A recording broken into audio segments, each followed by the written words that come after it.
Salve pessoal, Thiago da Patrono aqui. Hoje vamos fazer um vídeo diferente, vamos ver se vai dar certo. Se der certo, inclusive, dá pra gente começar a tentar fazer algumas lives com esse tipo de vídeo. O que que eu vou fazer hoje? Antes de eu contar, já curte o vídeo aí, tenho certeza que vai ser legal. E se tu não é inscrito, te inscreve no canal. E vamos lá. Eu vou fazer com vocês aqui o que eu faço em geral todos os dias, tanto para produzir conteúdo, quanto para estudar e saber da vida dos santos. Eu vou mostrar pra vocês e a gente vai fazendo, né, estudando junto os santos do dia. Eu vou mostrar todos os processos, né, onde eu consulto, onde eu, tiro referência, onde eu confiro algumas coisas. Claro que isso tudo eu vou mostrar com o que eu tenho online. Eu tenho aqui atrás bastante coisa de livros, eu tenho em outra sala aqui alguns outros livros também. Então, essas referências aqui, analógicas, digamos, daria muito mais trabalho de mostrar aqui, ficaria um negócio maçante, então eu vou deixar de lado para usar o que é mais dinâmico aqui. Que fique claro que, obviamente, nem só com o que eu tenho online ou digital tem como ter certeza dessas referências, mas muita coisa já tem aqui. Então, vamos montar a cena aqui para vocês, vamos ver se vai dar certo, se eu não vou me perder aqui nos negócios. Bom, aqui e esse aqui eu acho que vai ficar bom, vamos ver. A gente começa aqui pelo Martirológio Romano. Esse site aqui é um site da Conferência Episcopal, Portuguesa. Então, aqui a gente já tem um ponto de atenção, tá, porque cada conferência episcopal pode, ter festas específicas. Óbvio que não pode omitir festas da Igreja Universal, santos da Igreja Universal, mas pode destacar alguns santos e às vezes até com alguns dias de festa local. Então, isso tem que ter atenção. A CNBB não tem nada disso online, tá? E a princípio nenhuma outra conferência que eu conheça, pelo menos, eu já pesquisei bastante sobre isso, tem esse tipo de material online. Essa aqui é a segunda edição típica romana, que é de 2002, mas com uma adição que o Papa Francisco pediu para fazer em 2013. Então nós temos aqui Santos e Beatos até 2013. Os que foram colocados nessa adição, eles estão marcados aqui com um símbolo. Os de hoje não tem nenhum, mas quando aparecer eu vou mostrar para vocês. Então é importante que isso se destaque. Ou seja, já partimos daqui. Por que que eu não posso só olhar o Martirológio Romano? Essa aqui é a principal fonte, tá? Mas ele é desatualizado, ou seja, sei lá, São Carlo Acutis, foi canonizado agora há pouco, não tá aqui. Se eu não sei nem se ele tá como beato, se é de 2013, eu não sei, não me lembro quando é que ele foi beatificado. Mas talvez ele não seja nem quanto beato. Então, isso tem que tomar cuidado, a gente vai fazer outras pesquisas. Tem outras fontes que eu vou mostrar, mas vamos partir do princípio aqui, ó. Quando tu abre esse site, é o liturgia.pt/martirológio, ele já abre, tá automático no dia de hoje. Depois, aqui embaixo tem um calendário que dá para tu consultar todos os dias. Mas como é que funciona o martirológio, tá? Provavelmente eu vou ter que explicar isso várias vezes que a gente fizer esses vídeos, mas certamente vocês vão pegando aos poucos. O martirológio romano é o santoral, a inscrição dos santos. E ele é organizado em forma de elogios, ou seja, nós temos a divisão dos dias do ano. Em cada dia do ano, a gente tem elogios, que são esses itens aqui, ó. Então, basicamente, nós temos em cada item um ou mais santos. Tem santos que são comemorados. Hoje, por exemplo, nós não temos nenhum elogio com mais de um. Mas tem alguns, por exemplo, sei lá, 40 mártires de não sei aonde. E aí, às vezes, se os nomes dessas pessoas são conhecidos, ele tem um anexo aqui mostrando todos os nomes. Quando a gente se deparar com isso, certamente eu vou explicar. Mas notem, aqui a gente tem no início, o número um não está marcado. Isso é um elogio que está destacado, porque é uma festa do dia. Então, quando nós tivermos, por exemplo, da Basílica de São João de Latrão, esqueci a palavra agora, a ô Jesus, enfim, que foi agora há poucos dias, eh, vai estar aqui destacado. Quando tivermos São Pedro e São Paulo, vai estar destacado, um dos apóstolos. Normalmente o santo que está na liturgia, ele está aqui com esse destaque, tá. Então ele não tem um número, justamente porque às vezes nós temos mais de um, e ele pra que não haja uma hierarquia, não é este mais importante que aquele, então eles não vão ter hierarquia. Na sequência, todos os outros eles estão, a ordem é sempre, hã cronológica. Então, os primeiros são os mais antigos, então normalmente os santos da era apostólica, da patrística, eles vão estar aqui em cima, e os santos mais da era moderna vão estar aqui embaixo, tá. Vamos lá, então, começamos aqui hoje é memória da apresentação de Nossa Senhora, no dia seguinte a dedicação da Basílica de Santa Maria a Nova, construída junto ao muro antigo do Templo de Jerusalém, celebra-se a dedicação que fez de si mesma a Deus desde a infância. Aquela que seria mãe de Deus, movida pelo Espírito Santo, que a encheu de graça desde sua Imaculada Conceição. A apresentação da Virgem Maria, aqui acho que a gente não requer nenhuma pesquisa muito profunda, se vocês estão acostumados a usar aplicativos como o Capela, ou a liturgia, o Católico Orante, vocês já viram que na liturgia de hoje nós temos essa festa realmente, então assim, não requer muita conferência. Obviamente vocês podem botar no Google aqui e conferir, mas depois vamos falar sobre isso também. Mas para quem tá minimamente ligado, assim, à liturgia do dia, faz a leitura do evangelho, algo do gênero, já vai saber que é o dia da apresentação da Virgem Maria. Notem, não é um santo. Nossa Senhora, quer dizer, Nossa Senhora obviamente é uma santa, mas aqui o elogio, a inscrição, ela não é sobre um santo específico, mas sobre um aspecto da vida do santo, sobre a apresentação de Nossa Senhora. Nós temos aqui os títulos de Nossa Senhora, volta e meia aparecem aqui, nem todos estão inscritos aqui, porque são muitos, mas os mais importantes estão sempre inscritos aqui, então a gente vai estar sempre repetindo, quer dizer, Nossa Senhora aparece muitas vezes no martirológio sob vários aspectos da sua vida, assim como para Jesus, né, Nosso Senhor tem diversas inscrições aqui. Páscoa de Nosso Senhor Jesus Cristo, Natal de Nosso Senhor Jesus Cristo, apresentação no templo, batismo, eh, todas as festas que vocês já conhecem, elas estão escritas aqui, e São João Batista. São as 3 pessoas que têm, esse tipo de esse caráter, assim, de aspectos da vida, né. Em geral, outros santos têm alguns um pouco mais notórios ou que a igreja dá algum destaque, eles têm também, o dia natalício, o nascimento. São Bento, por exemplo, se eu não me engano é 21 de março, nós temos o nascimento de São Bento destacado, ainda que a festa dele seja no dia 11 de julho. Então, alguns, bem poucos mesmo, pensando na porcentagem do todo, tem o nascimento destacado, em geral. E aí vai ter um ou outro também que vai ter, sei lá, que o dia da festa não é o dia da morte, mas é o dia do traslado do corpo, séculos depois, mas tudo isso vai estar escrito. Então, temos aqui memória da prestação da Virgem Santíssima, vamos na sequência.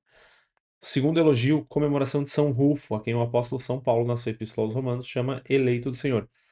São Rufo, que, vejam, ele não tem nem, data aqui, ó, porque, ó, aqui, isso aqui já está referente a Santo Amaro, então, ele não tem data porque ele é da era apostólica, tá. São Rufo, a quem a tradição acredita que seja o filho, um dos filhos de Simão de Cirene, que ajudou Jesus a carregar a cruz num trecho da Via Sacra, que a mesma tradição nos indica, né, os estudiosos da Bíblia acreditam que seja o mesmo Rufo citado na carta aos Romanos, se eu não me engano, no capítulo 16, São Paulo cita, dá um salve, né, faz uma menção para várias pessoas, vários nomes.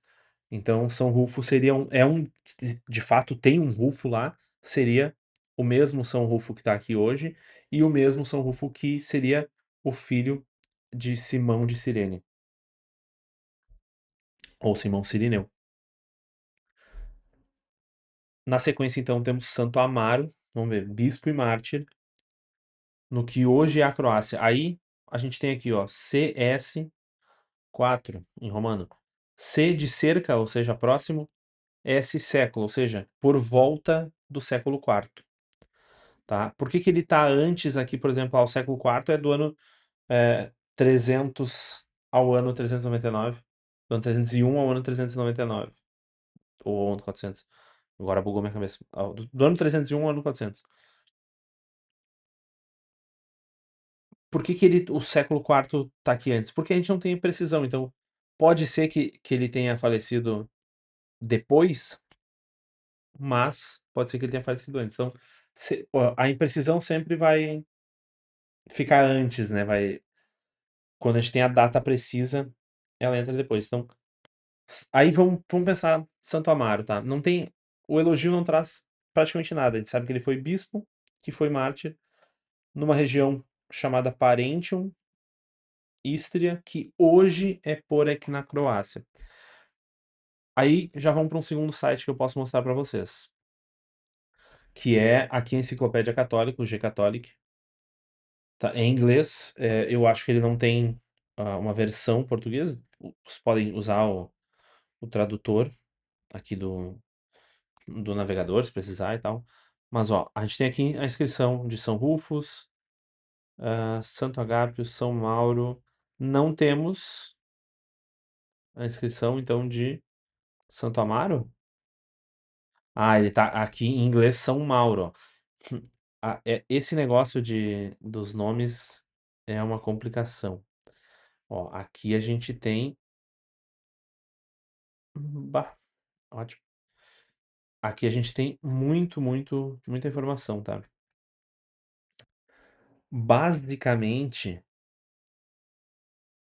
vamos ver se ele tem uma. Ele abriu pela diocese. Vamos ver se ele tem uma. Deixa eu. Ele não tem uma página do santo, e aí por isso ele tá abrindo na diocese de Porek. Poret, imagino que seja a pronúncia. E aí aqui a gente vê que ele tá inscrito como primeiro, e aqui a gente já tem mais uma informação, ó.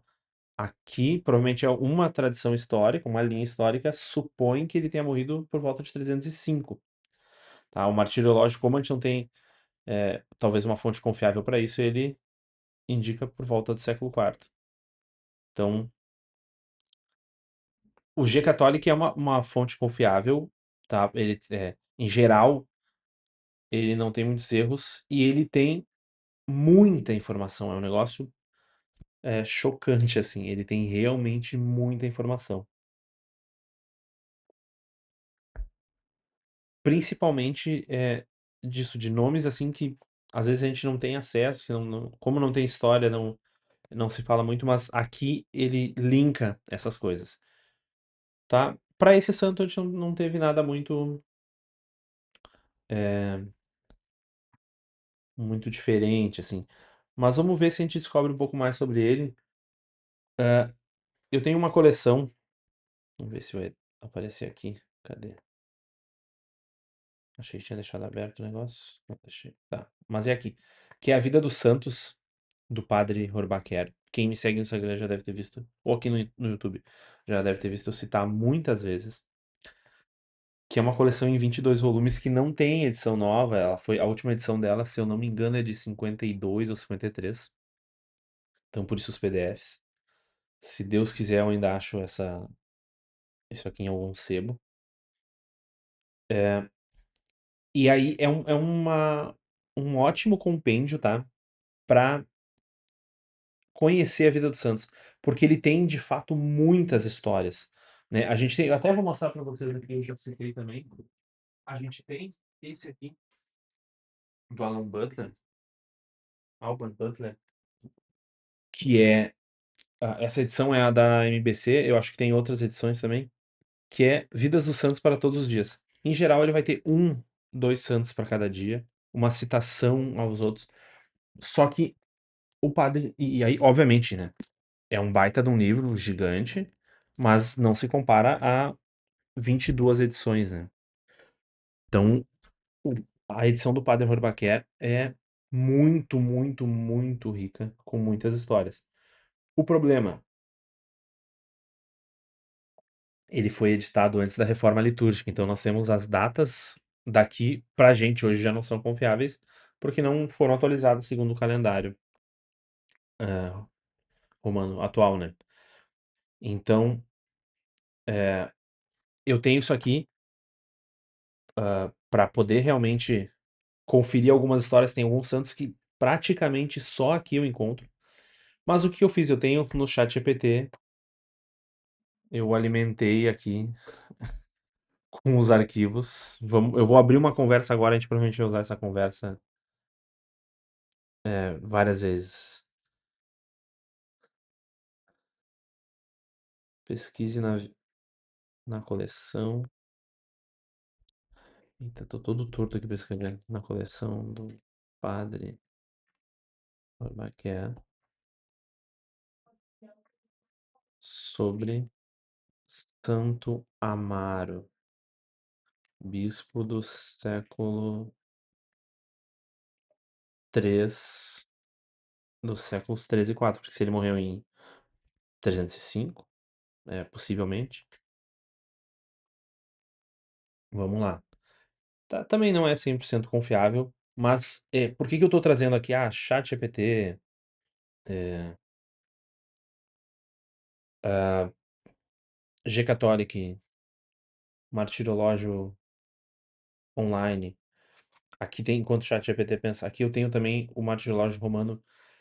Uma vez eu mandei um e-mail para o Dicastério da Causa dos Santos, perguntando se a gente tinha um martirológio atualizado, se eles indicavam, mesmo que não fosse online, se eles indicavam uma versão, eh, uma edição específica e tal.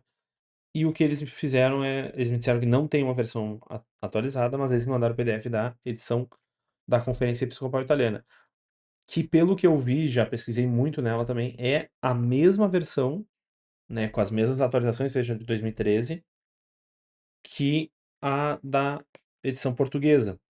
Só que aqui o bom dela é para que a gente possa usar também de algum modo para conferir as festas locais, né. Então aqui provavelmente vamos ter festas locais italianas, lá festas locais portuguesas, a gente consegue usar isso como uma forma de testar também. Mas eu vou fechar aqui porque já tô abrindo muita coisa, tá bugando. Vamos ver o que que ele me diz sobre.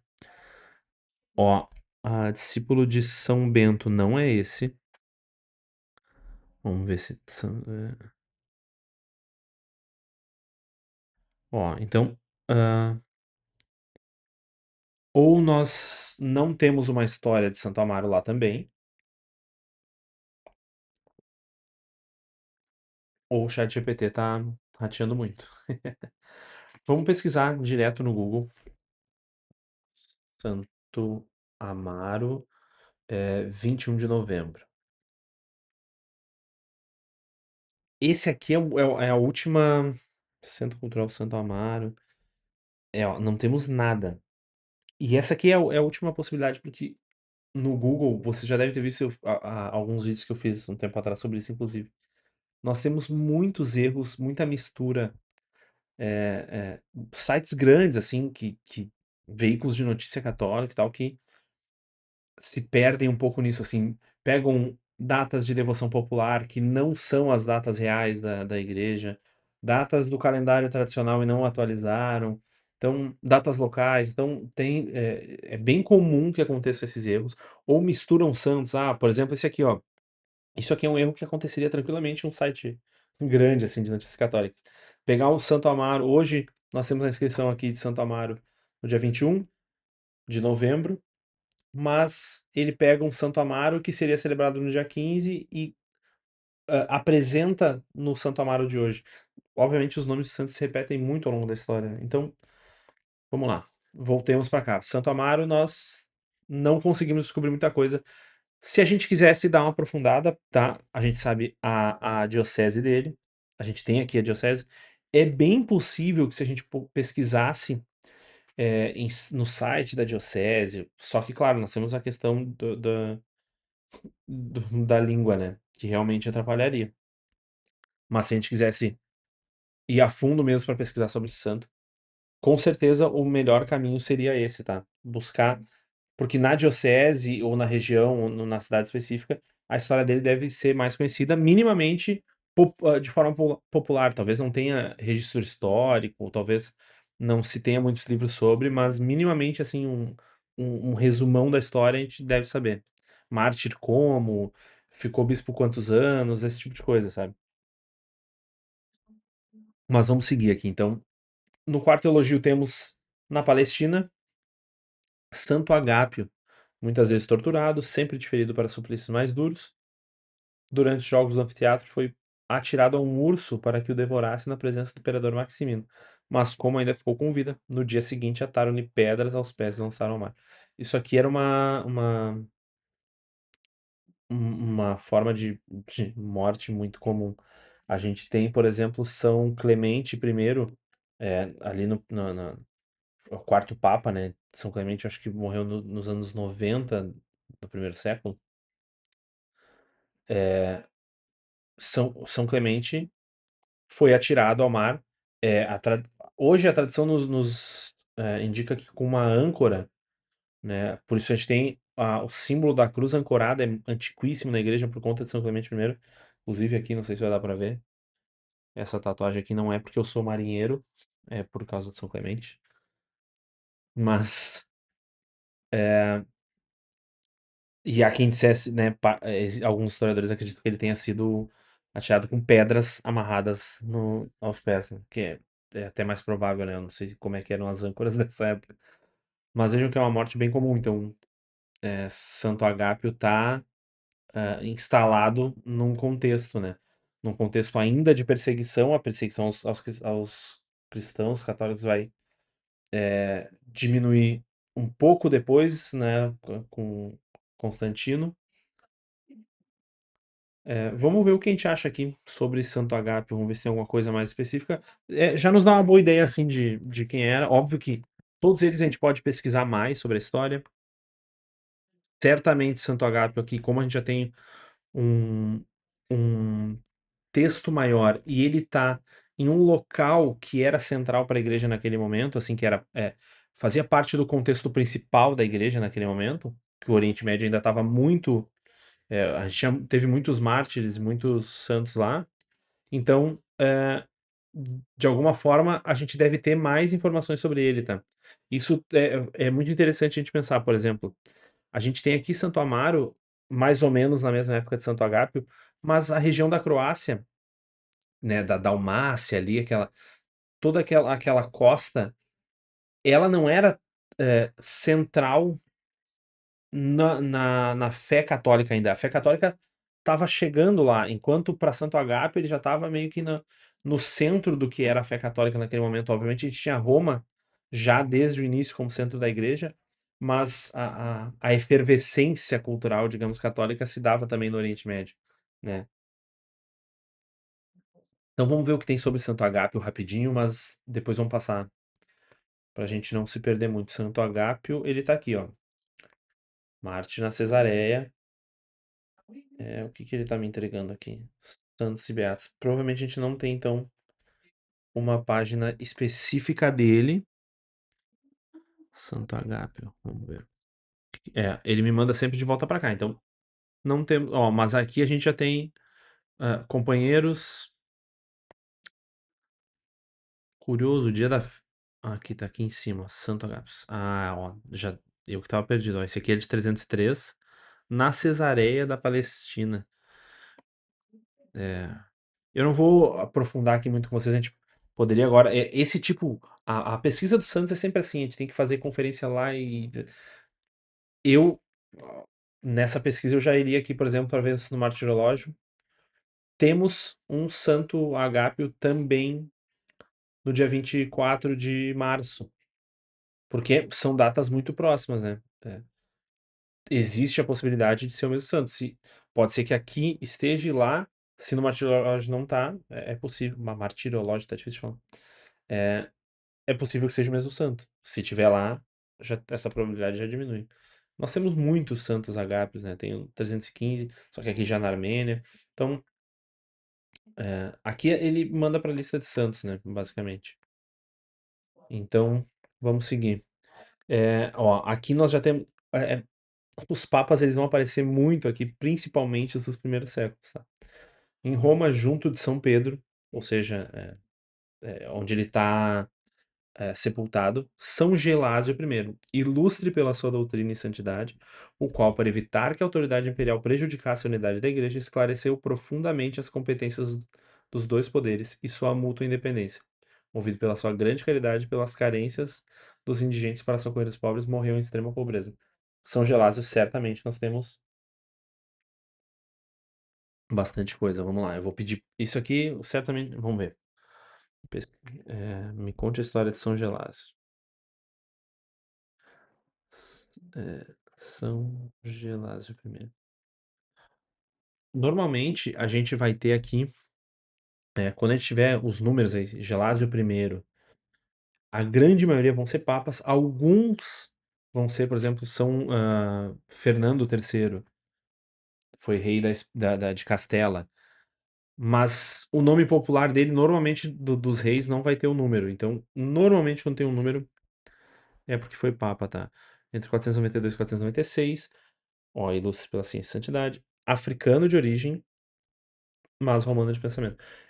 E isso aqui é um negócio que volta e meia, quando tem oportunidade, eu faço questão de falar. Sempre que a gente tem conclave, coisa arada, a mídia fica, nossa, será que teremos o primeiro papa africano? Cara, a gente teve vários papas africanos. O primeiro foi São Vítor I. É, acho que 100 ou 200 anos antes do Papa Gelásio. Agora, São Gelásio I, africano também, quer dizer, isso aí é uma falácia gigantesca. Seu pontificado foi curto, mas intenso. Governou a igreja logo após o fim da queda do Império Romano do Ocidente, 476, perfeito. Crise monofisita, pós-concílio de Calcedônia, tensões com o imperador do Oriente. Aqui a gente tá. Esse período aqui é o período de vida de São Bento, tá? Então, para a gente pensar o contexto, por exemplo, de São Gelásio I, é, é um contexto em que a vida monástica na Europa, no Ocidente, ainda não era muito forte. No Oriente, nós tínhamos a vida cenobítica, é, a, a vida eremítica, né? Cenobítica, os que vivem em comunidade, eremítica, os que buscavam viver mais sozinhos, que não era estruturada como hoje nós temos as ordens religiosas. Isso começou a vir com São Bento e muitos outros santos ao longo da história, mas a gente já tem um momento aí em que alguma coisa está mudando. Esse momento, eu diria que, olhando a história hoje, é um dos momentos mais tensos, assim, da história da Igreja Católica, porque é tipo a igreja que não tem exércitos, que não tem nada, se vendo assim, ó, eu vivia numa sociedade que ela tinha uma estabilidade, gente. A recém acabou de deixar de ser perseguidos faz pouco tempo, e agora os caras que nos perseguiam e que agora desistiram, e agora a gente estava vivendo bem na sociedade deles, eles quebraram, Roma quebrou. E aí todos os bárbaros estavam vindo, e aí eram muitos pagãos, muitos arianos. Inclusive sobre esse santo, certamente a gente tem alguma coisa aqui, ó. História dos Papas, da MBC. Provavelmente temos. Eu acho que ele é em ordem cronológica, tá? Vamos ver. Ou ele São Leão IV, São Sérgio, São Silvestre. Não, São Silvestre já tá mais pra trás. Final do século V. São Silvério. Eu falei que não ia pegar os livros e peguei, né? São Gelásio I, ó. Temos um texto aqui. Uma ótima referência, tá? São Gelásio I aqui. É um texto curto. É bem possível que nós tenhamos aqui, como o martirológio nos diz, que ele esclareceu profundamente as competências dos poderes. É bem possível que a gente tenha cartas dele. Então, os papas são muito bons de pesquisar, porque a gente tem esse tipo de coisa. Óbvio que aqui eu não vou ver tudo isso, mas vale a pena pesquisar. Certamente tem bastante coisa. Ó, nós temos outro Santo Amaro no mesmo dia. Agora um Santo Amário na Flamínia, hoje Emília-Romanha. Eu, pela brevidade do texto, eu diria que ele não vai achar nada também, mas vamos procurar. É, Me conte a história de Santo Amaro,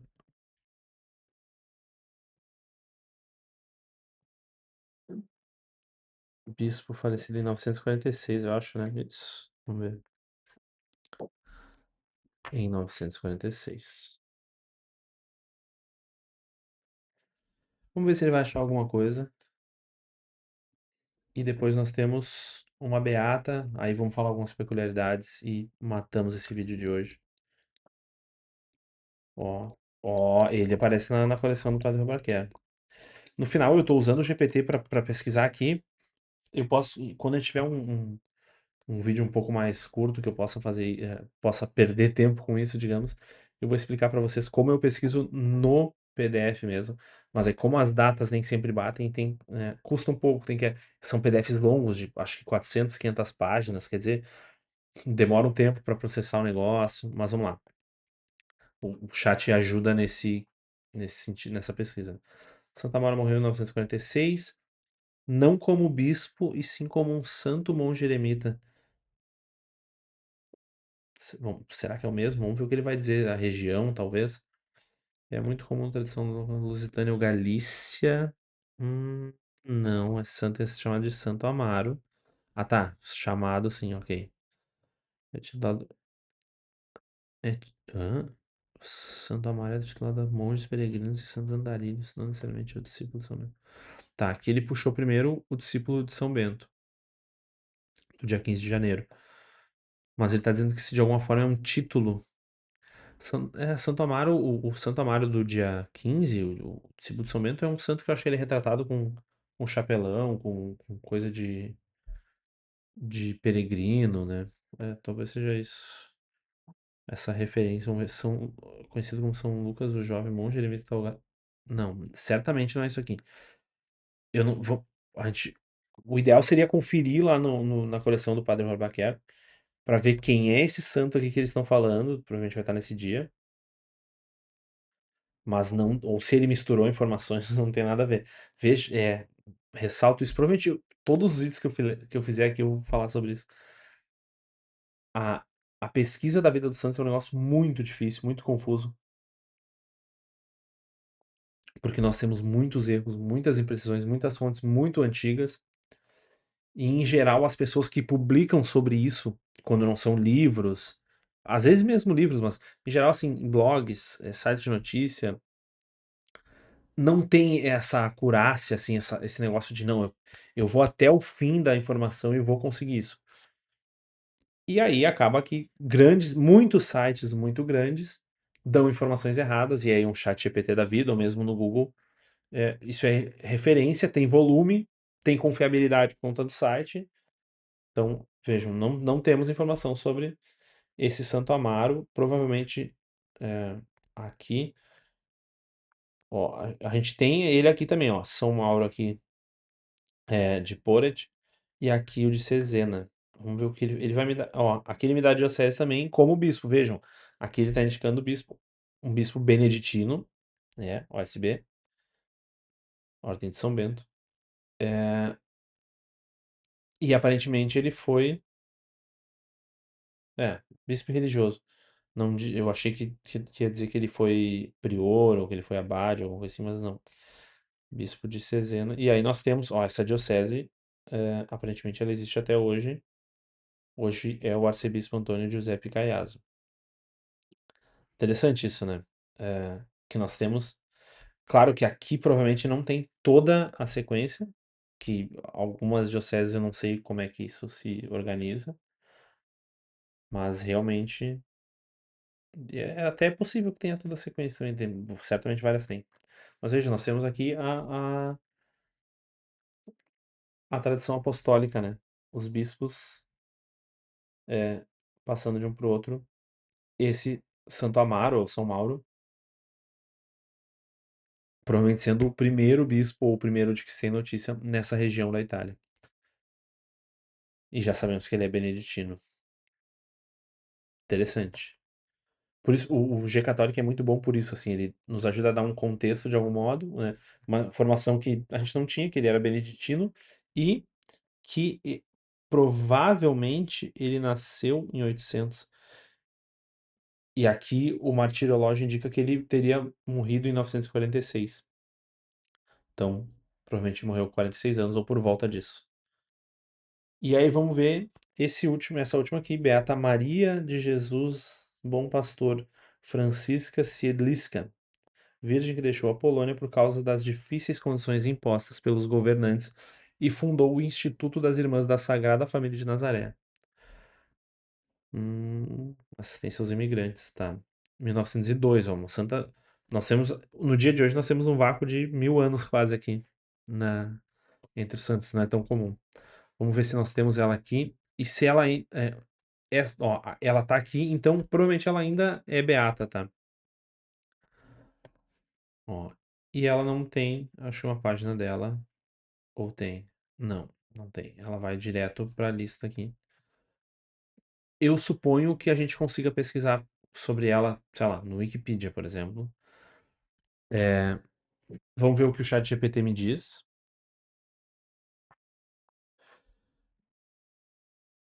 E pelo G Católica eu diria que ela é beata ainda, mas é uma conferência boa da gente fazer. Tá, gente? Pesquisar no Google. Ó, é beata ainda. Nós temos. Os Arautos do Evangelho normalmente tem muitas informações sobre esses santos, assim, mais desconhecidos. Ó, aqui no Wikipedia já nos trouxe outra pessoa que não, aparentemente não é a mesma. As datas não batem, o nome não bate, mas, ó, no Vatican News nós temos. Então, quer dizer, o Vatican News é um desses sites que eu falei, ele às vezes tem algumas imprecisões. No caso, ele só tem a citação. O Vatican News, ele basicamente copia as informações do martirológio, tá? Para essas coisas. Quando ele não tem história, só vem um título, é uma página sem nada. Vamos ver de onde é essa aqui. Não é a mesma, tá? Nasceu na Alemanha e morreu em Portugal. Provavelmente a pesquisa deu porque Maria e aqui ela é da congregação do Bom Pastor, então não é a mesma pessoa, apesar da serem de épocas parecidas. Vamos ver o que o ChatGPT nos trouxe, se é fundadora das Irmãs da Sagrada Família de Nazaré. Aparentemente ela não tá no livro do Padre Horbacher também, nós não temos todas as referências aqui são de sites. Mas aqui ele tá nos trazendo, claro que isso aqui também tem que ser sempre verificado no sentido de que não sabemos se as fontes que ele usou são confiáveis. É, nasceu 2 de novembro, frade capuchinho leão, luta pela vocação, pai queria um casamento, preferia vê-la morta a vê-la freira. Saúde frágil é uma coisa que se repete em muitos religiosos. É curioso isso. É, se tornou terciária de São Francisco, né? Dos franciscanos. Isso também é uma coisa bem comum para fundadores, principalmente os mais modernos. Eles de algum modo entram em alguma ordem ou congregação, e aí quando vem que o carisma deles não é exatamente aquele, eles criam. Não necessariamente é um desdobramento daquela da qual eles participavam, mas de algum modo significa que em algum momento eles acharam que eles tinham aquela vocação, aquele carisma, e que aquele carisma não é exatamente, é um paralelo, digamos. Aqui nós poderíamos daí estudar toda a fundação dela, enfim, expandir para além da vida da santa, né, da beata, mas entender a obra dela mesmo, isso é importantíssimo para a vida dos santos, né, os santos fundadores, a gente entender a obra do que eles fundaram. Inclusive, a gente tem um curso, talvez a gente possa voltar se vocês quiserem, que se chama Pilares da Ordem, onde eu pego as principais ordens monásticas e de pobreza, etc. E vou traçando a vida dos santos, ou seja, eu falo sobre o santo fundador e a obra. O santo fundador e a obra. É um curso bem legal. Me comentem aí se vocês têm interesse nesse tipo de coisa. A gente pode abrir ele de novo. Enfim, foi beatificado em 22, declarada venerável. Ah, não, o processo começou em 22. Declarada venerável em 1980, já com o Papa João Paulo II. O milagre na Polônia. E em 89, o Papa São João Paulo II beatificou ela.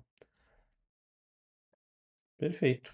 É isso, pessoal, ó, vejam só, a gente fez a gente levou aqui 40 minutos, é óbvio que isso é demorado, que dá trabalho, hoje o martirológio tá bem curto, eu vou pegar um dia aleatório pra vocês aqui pra ver isso, vamos ver, dia 11. Normalmente ele é mais, ó, aqui nós temos 12, ele é 14, ele é mais longo, tá? Mas, hã, leva tempo, apesar de serem poucos hoje, mas é um trabalho legal de ser feito. É óbvio que vocês não, eu não tô indicando aqui: "Ah, não, todos os dias vocês devem pesquisar por vocês e olhar todos os santos". Eu mesmo não consigo ver todos os santos todos os dias. Óbvio que eu já conheço muitos santos, então de alguma forma eu faço isso há, sei lá, pelo hã hã, sistematicamente há certamente 2 anos, mas esse tipo de hábito de pesquisar da vida dos santos há muito mais anos. Então, de alguma forma, eu consigo ver também, bater o olho ali no martirológio e entender quais são aqueles santos que eu vou poder obter alguma história melhor e tudo mais. Mas vale essa prática. Eu vou tentar fazer mais vídeos desses com vocês. Me comentem se vocês gostaram. Talvez ele seja um pouco maçante pra quem não gosta muito disso, mas pra quem gosta desse tipo de coisa, né. A minha ideia é fazer isso, na lata, assim, ó, vão pesquisar, vocês vão descobrir as coisas junto comigo, o que eu tiver de informação eu já vou trazer, mas para que vocês vejam o processo e para que vocês entendam, como é que a gente pensa sobre isso, como é que a gente reflete.